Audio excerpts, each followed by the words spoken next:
Sir, पहले e rickshaw एक किफायती और इको फ्रेंडली परिवहन का माध्यम माना जाता था, लेकिन आज बिना निगरानी के चलते ये ज्यादातर दिल्ली और देश की सड़कों पर अराजकता फैलाते हुए नजर आते हैं। सर, जहां ऑटोज और टैक्सीज के लेकर बहुत सख्त नियम है, वहीं ई रिक्शा धड़ल्ले से बिना किसी नियंत्रण के, बिना किसी जवाबदेही के चले जा रहे हैं। सर, दिल्ली के किसी भी मेट्रो स्टेशन के बाहर देख लीजिए, दिल्ली के किसी भी मार्केट के बाहर देख लीजिए, सैकड़ों की संख्या में ई रिक्शा सड़कों के ऊपर खड़े होकर जाम लगाते हुए दिखेंगे। सर, हम ये नहीं कह रहे कि सारे के सारे ई रिक्शा चालक गलत हैं, पर सच ये है कि बहुत ओवरलोडिंग होती है। एक एक ई रिक्शा में जहां 3 से 4 लोग बैठ सकते हैं, वहां 8 से 10 लोग बिठा दिए जाते हैं। सर, ये ई रिक्शा के स्ट्रक्चर्स ऐसे होते हैं कि अगर हल्का सा बैलेंस बिगड़ा नहीं, पूरी की पूरी गाड़ी पलट जाती है।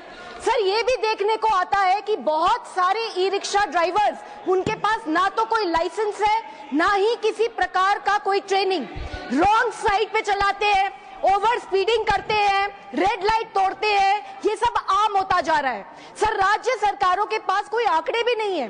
दिल्ली में ही बताया जाता है कि 2.5 लाख से ज्यादा ई रिक्शा सड़कों पे चल रहे हैं, पर कितनों के पास रजिस्ट्रेशन है, कितनों के पास लाइसेंस है, सर किसी को नहीं पता। सर, 1 महीने पहले एक 10 साल की बच्ची की दिल्ली में मौत हुई क्योंकि एक तेज रफ्तार ई रिक्शा आकर उसे टकरा गई। सर, अभी कुछ समय पहले एक 7 साल के बच्चे की भी दिल्ली में मौत हुई क्योंकि एक ई रिक्शा के अवैध चार्जिंग पॉइंट से उसको करंट लग गया। सर, इस तरीके के इंसिडेंट्स बढ़ते चले जा रहे हैं। राज्य सरकारों को चाहिए कि सबसे पहले ई रिक्शा की संख्या को सीमित करें। ई रिक्शा के वाहन और चालक दोनों का लाइसेंसिंग होना चाहिए, रूट निर्धारित होने चाहिए, स्टैंड निर्धारित होने चाहिए। जितने अवैध चार्जिंग पॉइंट्स चल रहे हैं ई रिक्शा के, सबको बैन करना चाहिए, बंद करना चाहिए। और सबसे जरूरी बात, अगर कोई नियम तोड़े तो उसके ऊपर सख्त से सख्त कार्रवाई होनी चाहिए। सर, केंद्र सरकार को चाहिए कि राज्य सरकारों की इस इशू पे जवाबदेही तय हो।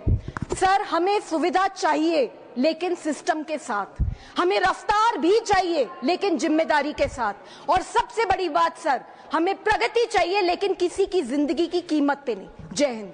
धन्यवाद।